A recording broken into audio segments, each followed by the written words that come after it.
सो inspector examiner जिनको हम बोलते हैं, सो एग्जामिनर होते हैं। अब देखो सबसे पहली बात तो ये है कि ये जो पोस्ट है एसएससी सीजीएल 2013, 14, 15 का अगर आप रिजल्ट उठा के देखोगे ना, आप पाओगे कि जितने टॉपर्स होते थे मैक्सिमम यही लेते थे। फिर धीरे धीरे इस पोस्ट को जो सबसे नीचे पहुंचा, मतलब इसको जो पीछे करा वो किया था एमईए ने, एमईए को प्रेफरेंस देने लगे लोग। एक 2015 से रैंक 6 हुआ करते हैं, दोस्त है मेरे, ठीक है, लव गुप्ता, 2015 में रैंक 6 थी, एग्जामिनर लिया था। उसके बाद में 16 का पेपर देके उन्होंने एमईए लिया था।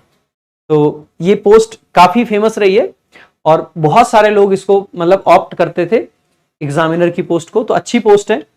सबसे पहली बात तो यह है कि इसको ये मत समझना कि एग्जामिनर का मतलब यह है कि पेपर वेपर लेना पड़ता होगा, ये वो वाला एग्जामिनर नहीं है। यहां पे एग्जामिनर का मतलब होता है उनको एग्जामिनेशन करना होता है। एग्जामिनेशन किस चीज का करते हैं?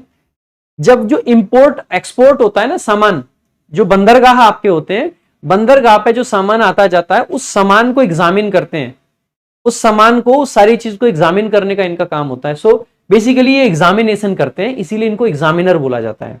ठीक है, एग्जामिनेशन मतलब एग्जामिनर बोला जाता है क्योंकि ये एग्जामिनेशन करते हैं, एग्जामिन करते हैं वो सारी चीजों को। ठीक है, तो ये किस डिपार्टमेंट के अंतर्गत आता है? तो ये वही है, central board of indirect taxes and customs, जिसको सीबीआईसी बोला जाता है। क्या बोला जाता है? सीबीआईसी। इसी के अंदर है आपका एक्साइज इंस्पेक्टर भी आ रहा होता है, और आपका प्रिवेंटिव भी और एग्जामिनर भी, और टीए आपका जो होता है। ठीक है, ये सारे टीए नहीं, टीए भी आता है, मतलब टीए की 2 होती है। ठीक है, तो TA, examiner, excise inspector, preventive officer, ये सब एक ही डिपार्टमेंट के अंदर आते हैं और ये वित्त मंत्रालय के अंतर्गत आते हैं अगर मिनिस्ट्री की बात करते हैं तो, है ना, मिनिस्ट्री। तो ये है आपका अप्रत्यक्ष कर वाला, ये इनका लोगो है बेसिकली इस मंत्रालय का पूरे का। ठीक है, गवर्नमेंट ऑफ इंडिया का ये है। ठीक है, आगे देखेंगे और इसमें क्या क्या है। अगर टेबल ऑफ कंटेंट्स की बात करें क्या क्या, सो अबाउट इसके बारे में जानेंगे, सैलरी वगैरह जानेंगे, वैकेंसी और कट ऑफ जानेंगे, सिलेक्शन प्रोसेस जानेंगे, जॉब हाइलाइट्स देखेंगे, offices, transfers and work profile, powers, perks and FAQs. Powers भी हैं इसमें। ठीक है, दूसरा एक जो चीज सबसे ज्यादा, जिस चीज के लिए जॉब चर्चा में रहती थी, पैसे के लिए। ऐसा बोला जाता था कि एग्जामिनर के बारे में बोला जाता था, जो मैं आपको उस दिन भी बता रहा था, जो मुखर्जी नगर में कुछ लोग बोलते थे कि एग्जामिनर शाम को जब घर जाता है तो इतना पैसा हो जाता है कि वो घर जाके आलस कर जाता है, क्या गिनूं यार इतने को। ऐसा मुखर्जी नगर में डायलॉग मारा जाता था कि इतना पैसा होता है एग्जामिनर पे 2 नंबर का। ठीक है, बात करेंगे कैसा होता है या नहीं होता, सच्चाई को मैं बताऊंगा आपको, चिंता ना करें आगे चल के। ठीक है, देखो इंस्पेक्टर एग्जामिनर, ये आपका डिपार्टमेंट बता दिया। नॉन गैजेटेड आपकी पोस्ट है, ये ग्रुप बी की पोस्ट होती है, 4600 ग्रेड पे होता है, बेसिक पे 44,900 होती है।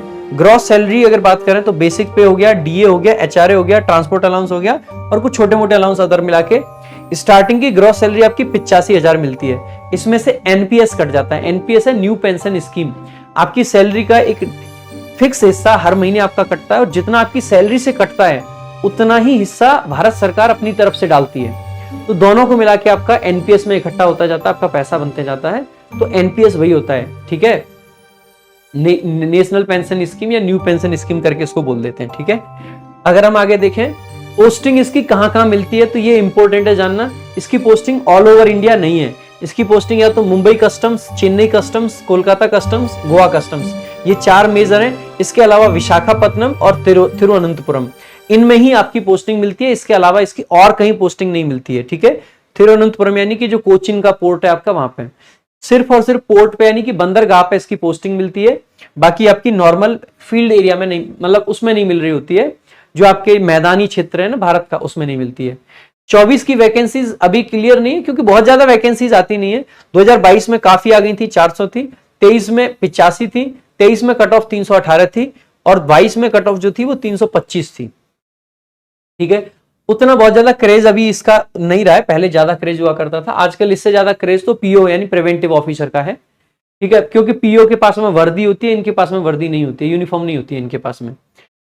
प्रोसेस वही है, एसएससी सीजीएल का प्री का पेपर होता है, 50 नंबर के सारे आपके आते हैं। Maths, English, reasoning, GS 25 question होते हैं और आपका मेंस होता है 390 नंबर का। ये क्वालिफाइंग होता है लेकिन कट ऑफ अलग से लगती है।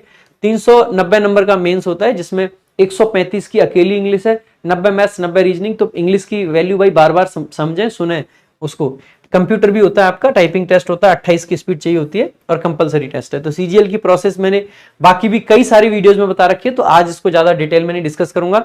डॉक्यूमेंट वेरिफिकेशन एग्जाम मतलब आपका जो डिपार्टमेंट है उसके द्वारा कराया जाता है और इंटरव्यू इसमें नहीं होता है। मेडिकल इसका होता है, इस बात को ध्यान देंगे। तो अगर जॉब हाइलाइट्स की हम बात करें तो उसमें सबसे पहले आपको फिजिकल टेस्ट पे ध्यान देना है। जैसे आपकी एक्साइज में था और पीओ में था, सेम यहां पे भी है। हाइट इनको चाहिए होती है 157.5, चेस्ट 81 सेंटीमीटर एक्सपेंडेड होती है, नॉन एक्सपेंडेड आपकी 76। इसमें वॉकिंग होती है 1.6 किलोमीटर 15 मिनट में। ध्यान देना, वॉकिंग में और रनिंग में क्या फर्क है, यानी कि कुछ बच्चे क्या करते हैं, जल्दी करने के चक्कर में दौड़ने लगते हैं, वो टोक देते हैं, दौड़ना नहीं देते हैं। वॉकिंग करके क्लियर करना है, इसमें कोई कभी बाहर होता नहीं है। साइकिलिंग आपकी 8 किलोमीटर होती है आधे घंटे में, इसमें भी कभी कोई बाहर नहीं होता है। अगर मेडिकल में बाहर होने का चांस है तो वो आपका एकमात्र चांस बनता है किसमें भाई, कलर ब्लाइंडनेस में। इसमें भी ध्यान रखना है, इसमें भी कलर ब्लाइंडनेस का इश्यू आपका रहता है ना, कलर ब्लाइंडनेस का इश्यू इसका में भी रहता है। फीमेल कैंडिडेट के लिए वही 152 रहता है। इनका वेट भी चेक किया जाता है, 48 होना चाहिए। वॉकिंग होता है 1 किलोमीटर 20 मिनट में। आपको भी रनिंग करने की जरूरत नहीं है। वो एक डायलॉग मारा जाता है कि 1 किलोमीटर 20 मिनट, ये तो चुगली करते करते भी निकल जाएगा। साइकिलिंग बेसिकली 3 किलोमीटर 25 मिनट में आसानी से हो जाती है ना। बाकी जॉब हाइलाइट्स देखें तो फील्ड जॉब भी है। फील्ड जॉब का मतलब है आपकी पोर्ट पे मिलती है, सामान्यतः बंदरगाह सी पोर्ट जो आपके होते हैं। हेडक्वार्टर पोस्टिंग भी मिल जाती है आपकी। इसके अलावा फास्टर प्रमोशन इसमें होते हैं लगभग 2 से 3 साल में। सेम जो प्रिवेंटिव ऑफिसर था ना पीओ आपका, उसकी तरह ही होता है इसमें भी। इसके अलावा नाइट शिफ्ट इसमें भी लगती है। जब भी नाइट शिफ्ट लगती है लगभग 2 दिन का आपको रेस्ट भी मिल जाता है, कोई दिक्कत नहीं है। तो कुछ कुछ पोस्टिंग में नाइट शिफ्ट लग जाती है आपकी। ज्यादा सूटेबल जॉब नहीं है गर्ल्स के लिए, क्योंकि थोड़ा सा हेक्टिक शेड्यूल वाली और थोड़ी सी अनसर्टेन पोस्टिंग्स वाली है। कभी इधर पोस्टिंग हो जाती है, कभी उधर हो जाती है, उसी जोन के अंदर ही, लेकिन थोड़ा सा नाइट कभी ड्यूटी लग रही है कभी कहीं, तो गर्ल्स के लिए उतनी सूटेबल नहीं रहती है। बाकी कलर ब्लाइंडनेस अभी बताया था मैंने, अलाउड नहीं है, इसका विशेष ध्यान रखेंगे। इसके अलावा मेरे भाई काम क्या होता है, तो क्लियरेंस देना, इंपोर्ट एक्सपोर्ट जो गुड्स होते हैं इनको बेसिकली एग्जामिन करना और क्लियरेंस देना कि ये इंपोर्ट हो सकता है या नहीं हो सकता है, एक्सपोर्ट हो सकता है या नहीं हो सकता है। Power to access and examine goods, इनके पास में पावर होती है कि जो भी सामान भारत से बाहर जा रहा है या भारत के अंदर आ रहा है उसको न सिर्फ ये एक्सेस कर सकते हैं बल्कि एग्जामिन भी कर सकते हैं। ठीक है, जो कार्गो जा रहा होता है उस कार्गो को एग्जामिन कर सकते हैं, ये भी पावर इनके पास में है। ठीक है, जो भी सामान बाहर जा रहा है उसका सैंपल लेने का भी पावर इन पर रहता है। इसके अलावा ये चार्जेस लेवी करते हैं, टैक्स वगैरह लगाते हैं। कौन सी ड्यूटी, जिसको कस्टम ड्यूटी कहा जाता है, जो भी शिपमेंट होती है उस पर। जैसे मूवीज में आप अक्सर करके देखते होगे ना, मूवीज में कि शिपमेंट कहीं जा रही थी, पुलिस ने पकड़ ली, वही पुलिस होती है। ठीक है, हालांकि इसमें अगेन फिर कहूंगा वर्दी नहीं है, इसमें यूनिफॉर्म नहीं होती है। ठीक है, एग्जामिनर में, लेकिन अच्छी पोस्ट है काफी, इसमें मतलब पावर अच्छी खासी है। क्योंकि आप खुद से सोचिए, जो भी इंडिया के अंदर आ रहा है भाई बड़े लेवल पे काम होते हैं।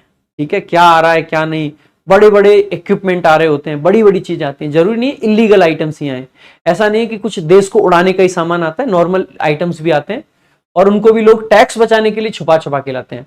अल्टीमेटली ऐसा नहीं, जैसे मूवीज में क्या दिखाया जाता है, अगर किसी ऑफिसर को ऐसे को दिखाया जा रहा है, थोड़ा सा रिश्वत विश्वत लेने वाले को, तो उसको ऐसा दिखाया जाएगा जैसे सीधा उसने भारत में आने के लिए बॉम्ब, जो भी मतलब एक्सप्लोसिव आइटम्स थे उनको अलाउ कर दिया पैसे लेके। ऐसा नहीं होता है।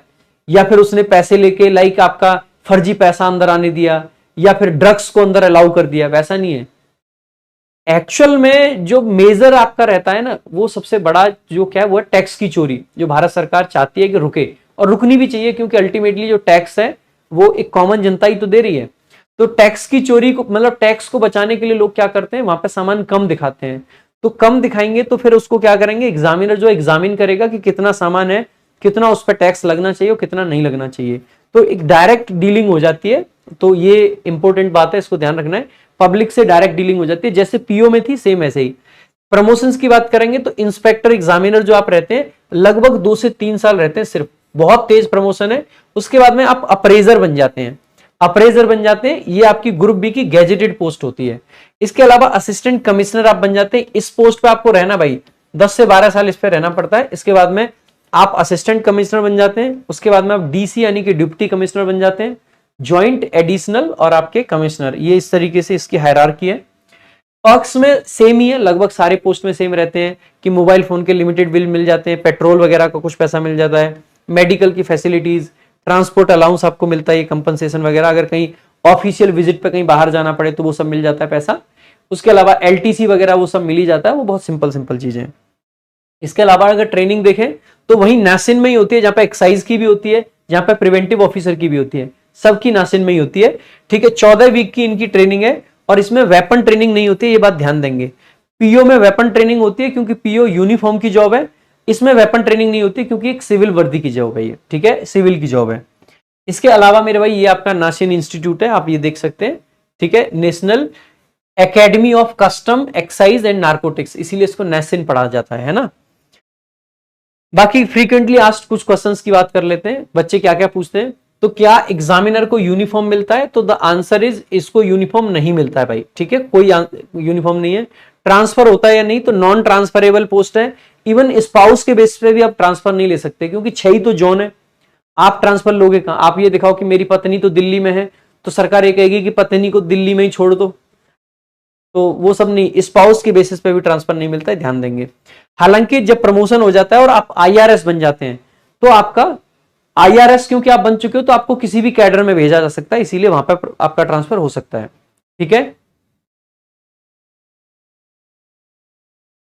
आगे देखेंगे। क्या एग्जामिनर को सोशल रिस्पेक्ट मिलता है, तो एग्जामिनर को सोशल रिस्पेक्ट मिलता है, ऑब्वियस सी बात है, सीधी सी बात है। जिसकी सरकारी नौकरी, उसको सोशल रिस्पेक्ट तो मिलेगा, क्यों नहीं मिलेगा भाई, मिलेगा। आदमी ने मेहनत करके नौकरी ली तो सोशल रिस्पेक्ट वगैरह सब मिलता है, उसकी तो दिक्कत ही मत लो कतई।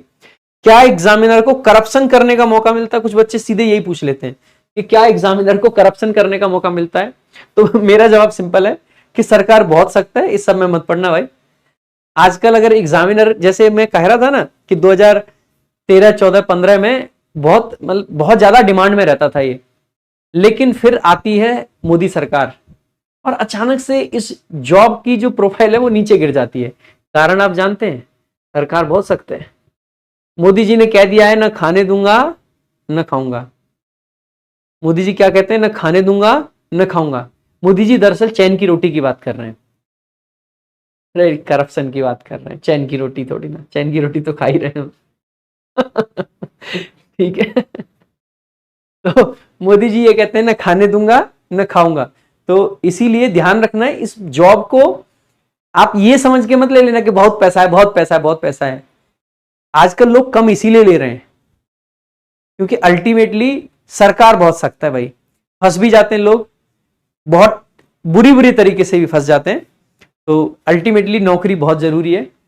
नौकरी रहेगी तो आप धीरे धीरे सैलरी के बेसिस पे भी बहुत अच्छा जीवन जी सकते हैं, एक अच्छी लाइफ स्टाइल जी सकते हैं। अगर सिर्फ सैलरी पे भी आप चल रहे हैं तो ये सब करप्शन वरप्शन ना गंदी चीजें होती हैं, इन सबसे दूर रहना जीवन में।